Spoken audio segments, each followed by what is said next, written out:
আসসালামু আলাইকুম। আপনারা জানেন যে বাংলাদেশে গতকালকে বাংলাদেশের সচিবালয়ে পরিকল্পিতভাবে সকল নথিপত্র পুড়িয়ে দেওয়ার জন্য আগুন দিয়ে সকল নথিপত্র এবং সচিবালয় জ্বালিয়ে পুড়িয়ে দেওয়া হয়েছে। কেন সচিবালয় জ্বালিয়ে পুড়িয়ে দেওয়া হয়েছে আগুন দিয়ে গতকালকে? এর উদ্দেশ্য হচ্ছে যে আসিফ, নাহিদ এবং মাহফুজ এরা যেই মন্ত্রণালয়ে আছে সেই মন্ত্রণালয় থেকে সেই মন্ত্রণালয়ে নিয়োগ বাণিজ্য করে সেই মন্ত্রণালয়ের মাধ্যমে হাজার শত শত কোটি টাকা বাংলাদেশ থেকে পাচার করে অলরেডি দেওয়া হয়েছে। এবং আমাদের কাছে সংবাদ আছে যে এই উপদেষ্টাদের পরিবারের অনেক সদস্যদেরকে অলরেডি বিদেশে পাঠিয়ে দেওয়া হয়েছে। এই দুর্নীতির মাধ্যমে দুর্নীতি করে বাংলাদেশের সকল টাকা, বাংলাদেশের শত শত কোটি টাকা বিদেশে পাচার করে দেওয়া হয়েছে।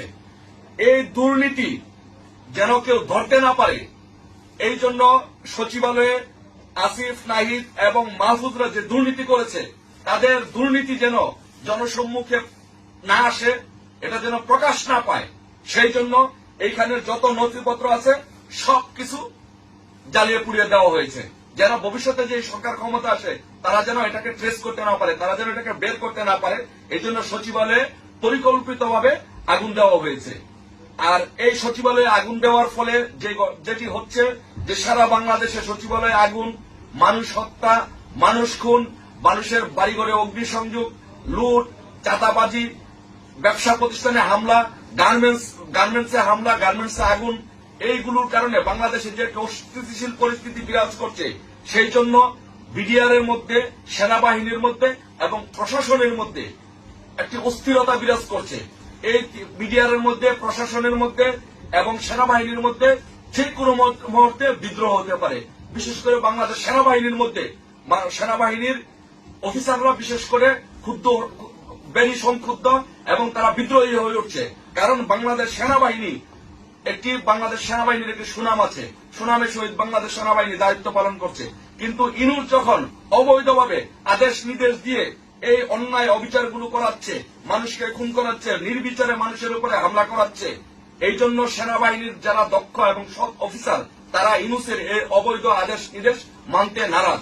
সেই জন্য যে কোনো মুহূর্তে প্রশাসনের বিডিআর, সেনাবাহিনী এবং প্রশাসনের মধ্যে বিদ্রোহ হতে পারে এবং যে কোনো মুহূর্তে সেনাবাহিনী ক্ষমতা নিতে পারে।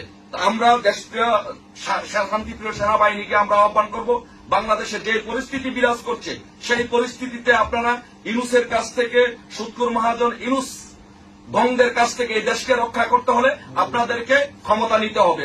আপনাদেরকে ক্ষমতা নিয়ে ইনুসকে হটিয়ে আপনারা এই দেশটাকে রক্ষা করতে হবে।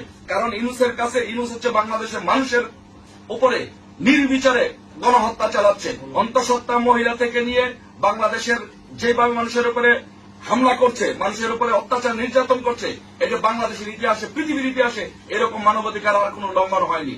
তারপরে বাংলাদেশ 1971 সালের পর থেকে এই পর্যন্ত যেইভাবে এখন এই ইনুসের, সুৎখোর মহাজন ইনুসের আমলে যেভাবে মৌলবাদীরা মাথাচাড়া দিয়ে উঠেছে, এটি একটি বাংলাদেশে আফগানিস্তানের মতো একটি রাষ্ট্র হওয়ার মতো একটি অবস্থা হয়েছে।